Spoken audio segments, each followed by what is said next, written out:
Hey there. Today I'm going to tell you a spine-chilling story guaranteed to cool you off even on the hottest day. It's about the only case in Hong Kong history that the authorities officially recognized as involving the supernatural. The eerie tale of the New Territories North Tea Shop incident. You might have heard this one before.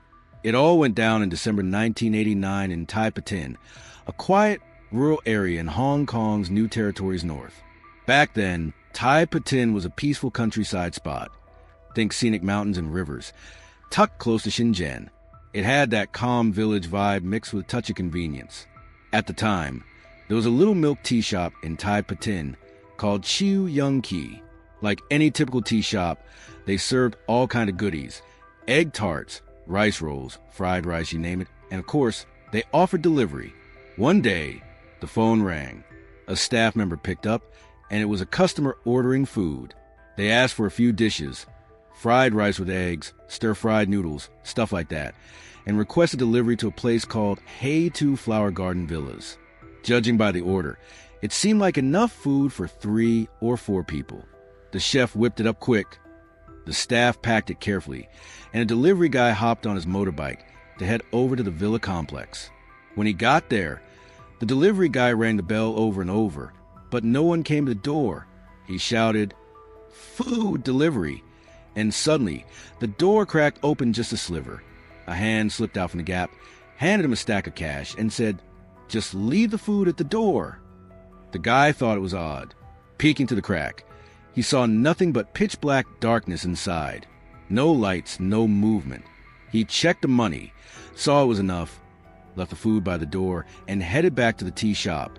But that night, something bizarre happened. While the shop owner was counting the day's earnings, he noticed a few bills in the cash box that weren't normal. They were hell money, the kind burned as offerings to the dead. His first thought? One of the employees must have pocketed the real cash and swapped it with this fake stuff. He called everyone together and demanded answers, but no one knew where the hell money came from. The next day, the phone rang again. Same address, same request: Hey Tu Flower Garden Villas. This time, they ordered beef pho and char siu rice. The same delivery guy went out, food in tow. Just like before, he rang the bell for ages until that hand poked out again, handed over some cash, and he left the food at the door. Back at the shop that night, the owner checked the money again, and sure enough, more hell money turned up. Now he knew this wasn't just some employee scam. Why would anyone stealing cash leave fake bills behind? He gathered the staff and asked if anyone had noticed anything weird lately. That's when they started piecing it together. The strange deliveries to Hey Tu Flower Garden Villas. They told the owner how the family there never showed their faces, always insisting the food be left outside. Day 3 rolled around and, yep, the phone rang again. This time, the owner decided to handle it himself. He prepared the food, drove to the villas, and rang the bell. After a long wait, the door cracked open, but it was too dark and the gap too small to see anything inside. He took the money, checked it, looked fine, left the food, and went back. But he was smarter this time. He kept that stack of cash separate in the cash box. That night, when he checked, the regular earnings were normal, but the bills he'd set aside, they'd turned into hell money.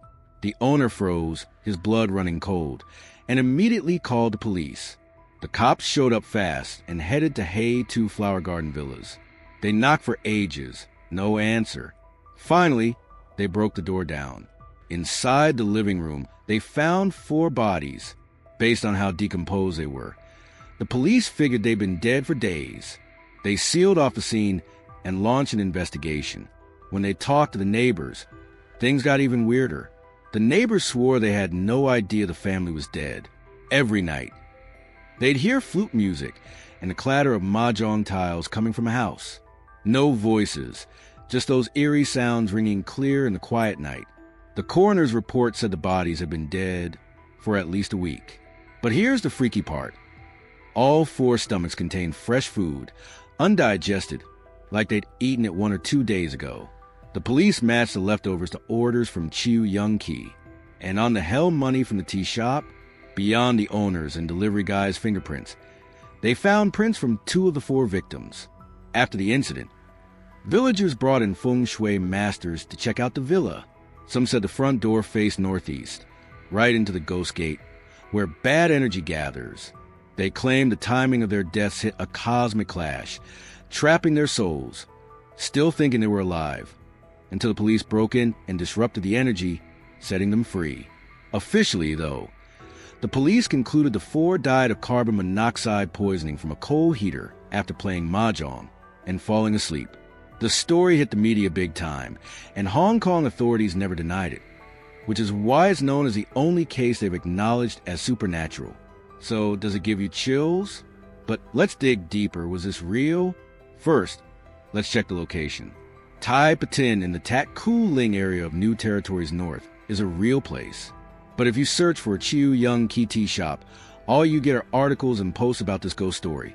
No trace of an actual shop on any map. At least today, no such place exists. Clear back in 1989, Tai Patin was pretty rural then, not a hot spot for fancy eateries. If a tea shop tied to a famous haunting like this existed, you'd think there'd be some record, an address, a photo, something, but there's nothing.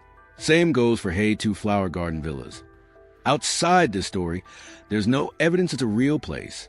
Then there's a claim that Hong Kong authorities recognize it. The story first popped up in a magazine written in simplified Chinese, likely from mainland China. Later, Taiwanese TV shows picked it up, inviting guests to discuss it, and it spread from there. None of these sources tie back to Hong Kong's government or media. So where it really come from? Turns out, it started on a famous forum called Tianya in the Lien Peng Ghost Stories section. A user named Cousin Baiwa posted a novel called 10 Years of Hong Kong Police Experience in 2009, with over 70 chapters. This tea shop case was chapter 6. He also wrote another spooky tale in 2010 about a funeral in Tsim Sha Tsui. In his intro, he claimed it was all based on his real experiences as a Hong Kong cop from 1995 to 2011, saying he'd seen unexplainable stuff over 16 years and got approval from the police PR department to share it. But can we verify that? Nope. Tons of detective and horror novels say they're based on true events. Doesn't mean they are. This story reminds me of another Hong Kong haunting. The Headless Mahjong Players from Room a Day in 2007. A forum post called it Hong Kong's Biggest Ghost Case, claiming that over 40 years ago, a building that was so haunted the police rolled up in armored cars. It's got similar vibes. For people ordering food, held money, headless figures playing mahjong. That one traces back to a 1953 article in Hong Kong's Industrial and Commercial Daily, but the details differ. It says a crowd gathered at 452 Nathan Road after rumors of a haunted apartment, where hands appeared during a mahjong game. The police showed up to control the mob, not bust ghosts, and dismissed it as a hoax. The building's long gone now, and there's no proof anything supernatural happened. So, whether it's a tea shop tale or the Headless Mahjong Players, one thing's clear. People love a good ghost story. Over time, rumors get twisted, imaginations run wild, and the line between fact and fiction blurs. All we know for sure is that in 1953, a crowd really did swarm a building in Hong Kong. Beyond that, it's anyone's guess. Maybe these stories aren't as wild as they seem, just whispers amplified by human creativity. Still, they leave you with that creepy feeling, those unseen hands, strange noises in the dark, and questions with no answers. That's it for today's tale. Catch you in the next one. See ya!